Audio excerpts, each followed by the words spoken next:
दिया भाई। जाए चंदा ले आव खबरिया कैसन बारी मोरी रान हो।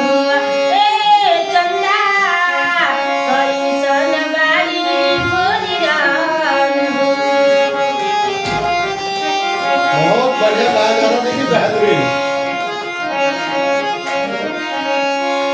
जैसे चकोर बिना तू अकेला पंकज के असही जिंदगिया कटेला।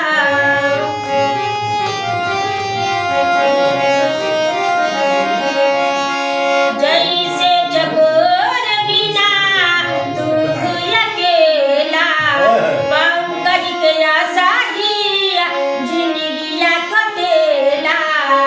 कहेले के सहारिया चुमा जबूरी ये कहिए था। कहेले के सहारिया कुछ मजबूरिया तबे दूर बाटे मरमरान क्या हो। क्वालिटी है भाई।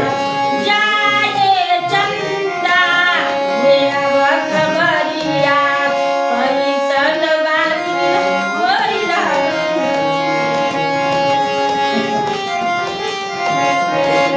ये भागू का गाना वो आप इंसान को, लेकिन ये तबला नहीं खुल के गाना।